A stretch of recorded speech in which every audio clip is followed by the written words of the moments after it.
मंडळी, मी अमृता ओक. आज अगदी एक बेसिक प्रश्न. आपल्या घरामध्ये देवघर का असतं? आणि ह्या प्रश्नाचं उत्तर मला मिळालंय, भारतीय संस्कृतीत आम्ही असं का करतो? स्वामिनी विमलानंदा आणि राधिका कृष्णकुमार ह्यांचं हे पुस्तक आहे. या पुस्तकामध्ये त्यांनी आपल्या भारतीय संस्कृतीतले जे विधी आहेत, ते का करतो आपण? त्याच्यामागे आपल्या काय भावना आहेत? काय विचार आहे? या प्रश्नांची छान उत्तरं दिलेली आहेत. आता आमच्या घरात देवघर का असतं? या प्रश्नाचं उत्तर वाचून दाखवते. बहुतांश भारतीय घरामध्ये एक देवघर वा देव्हारा असतो. तिथे आपण प्रतिदिनी दीप लावतो आणि देवाची पूजाही करतो. जप, ध्यान, पारायण म्हणजे धार्मिक ग्रंथांचं वाचन, भजन आदी पारमार्थिक कर्म आणि साधनाही तिथेच करतो. वाढदिवस, जयंती, सण, उत्सवादी शुभ प्रसंगी विशेष पूजा केली जाते.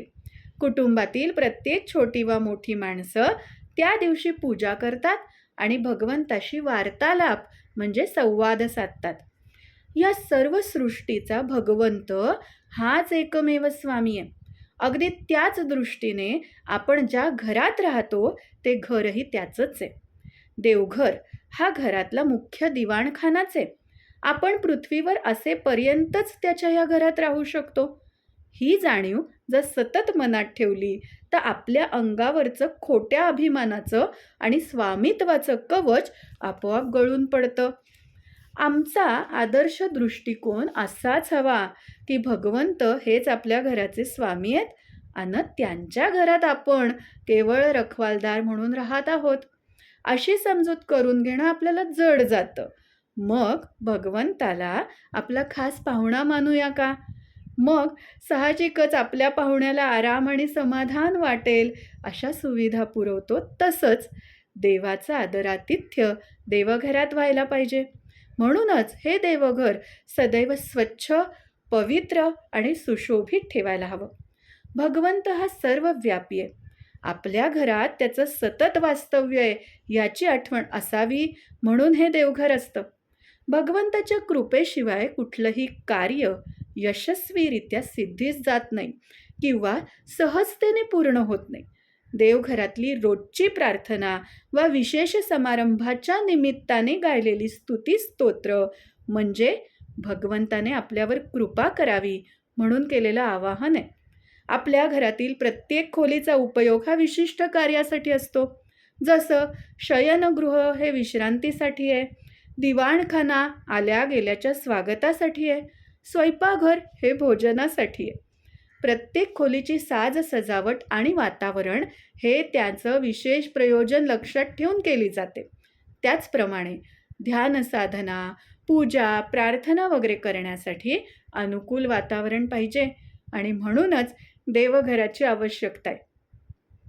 देवघरातील परिसर हा पवित्र विचार आणि नाद लहरींनी भारलेला असतो. म्हणून तिथे उपस्थित असलेल्या लोकांच्या मनोपटलावर त्याचा प्रभाव पडतो. नियमित ध्यान, साधना, पूजा, जपमंत्रातून निर्माण होणारे पारमार्थिक विचार, शुद्ध पवित्र विचारांची स्पंदनं, ध्वनिलहरी तिथलं वातावरण व्यापून टाकतात.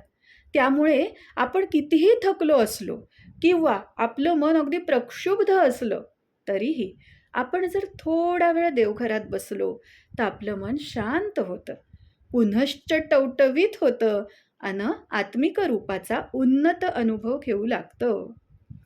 मंडळी, इतकं छान उत्तर त्यांनी आपल्याला दिलेलं आहे. तेव्हा छान आपण भगवंताचं स्मरण करूया. आज मंगळवार आहे, तेव्हा वक्रतुंड महाकाय सूर्यकोटी समप्रभ निर्विघ्नं कुरु मे देव सर्वकार्येषु सर्वदा असं म्हणून गणपती बाप्पाची प्रार्थना करूया आणि भगवंत आपल्याला सगळ्यांना सुख, समाधान, शांती देवो अशी प्रार्थना करूया. नमस्कार.